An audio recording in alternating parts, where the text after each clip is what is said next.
Today we're finally going to get started back on the budget build, which is the 86 Ford F150. We're going to pull the door handles, we're going to do a quick video on that, and we've got a laundry list of stuff that we got to get done to it and get it ready for paint.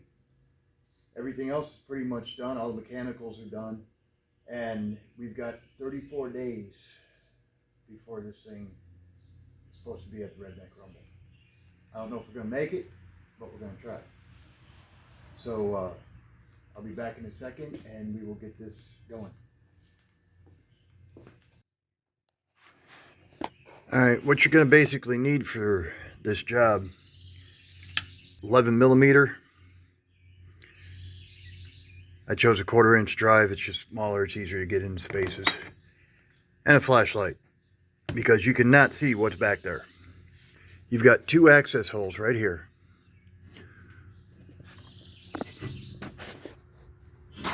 One, we got 1 bolt here, and then the other bolt is way back over here against the window track.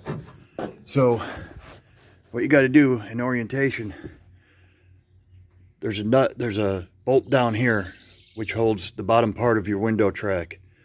You've got to take this bolt out and loosen up that track so you can move it back and forth to get access to this other bolt. Okay, I'll set you back up on the tripod and we'll see what happens here.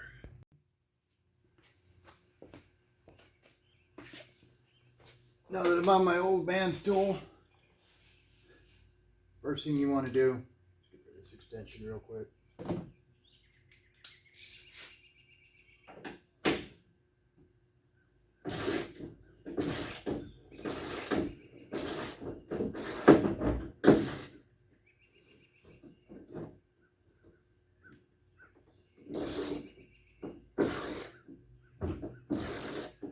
Working on door guts is probably my least favorite thing to do.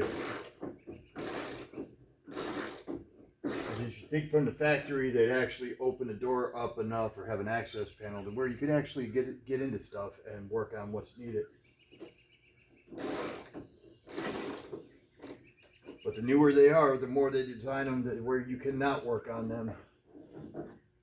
All right, we got that loose.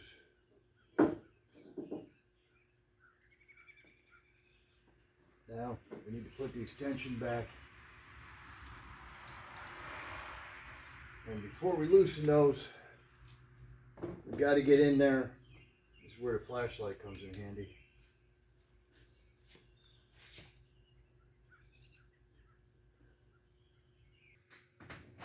Alright guys, as you can see, I got it disconnected. Now all you got to do is take out those 2 bolts and the door handle will slide out.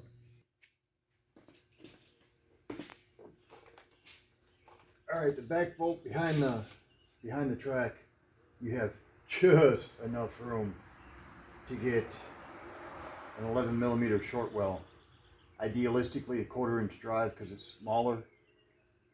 And you can finagle it in there. It takes a little bit of work, but you can get it in there and get that bolt out instead of trying to use a wrench like an idiot like I just tried. And the other one is as simple as can be. I mean, it's right.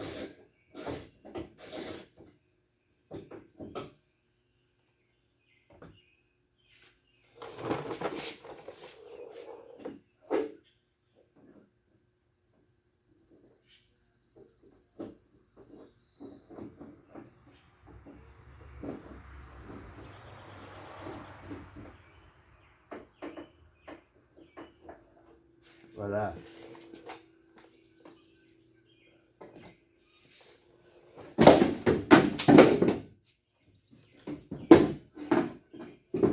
And that would be the inside track. So now, when you pull it out, don't lose your gaskets. You got to take it and you got to roll it up. And then kind of back, because you've got this little clip right here. So same thing, reverse when you put it in. Put the clip in first, tilt it forward, and then you can finagle it and work it right back.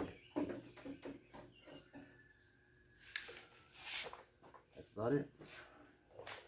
One down, one to go, and then the door locks.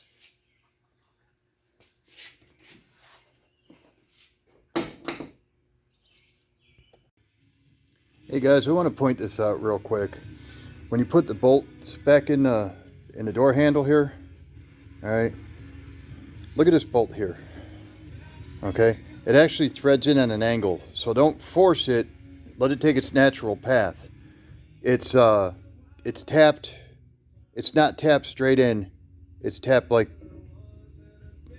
almost on a 45-degree angle. So I just wanted to point that out so nobody messes up their threads.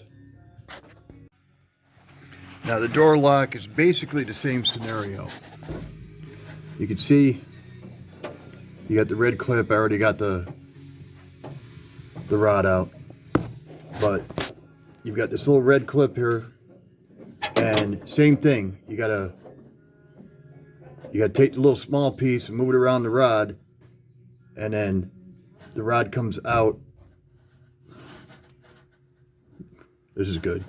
That way, towards the outside of the door. All right, and then all you got to do to take the locking mechanism out is right here. You've got this. I already loosened it up. I cheated.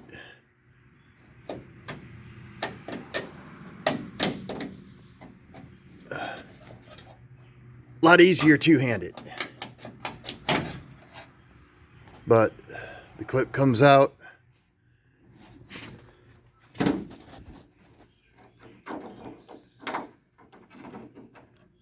And your locking mechanism comes out. Now, like I said, there's that little clip, and you take this little piece down here on the bottom, and you just pull it back a little bit. Like I said, they're plastic, so be careful because they might be brittle. Thank God mine seem to be okay. And that rod just pulls out, and remove that clip, and you're good to go. If this was at the least bit helpful, please like, subscribe if you want to see more content, and we'll see you soon.